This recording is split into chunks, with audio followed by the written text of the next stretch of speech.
बिस्मिल्लाहिर्रहमानिर्रहीम। क्या हाल है? उम्मीद करते हैं व्यूज़ आप ठीक हो, हम भी ठीक हैं। आज हम रोटी नहीं खा रहे हैं, आज सिर्फ लंगर पानी के इंतज़ाम कर दिते हम मेरे दोस्तों ने। थोड़ा सा काम सी इसलिए असी केड़ा ना रोटी नहीं खाधी ते चाह पानी ते बस भाई ने लंगर पानी का इंतज़ाम किया है।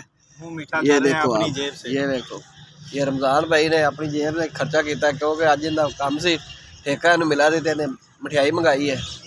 सताम भाई है, मोहम्मद सैन भाई है, शहजाद साहब है, शहजाद और मुल्तानी सराकी बोलते हैं। ये भाई है मोहम्मद सैन, ये मेरा गाँव का ही है भाई, दोस्त है भाई बशीर का।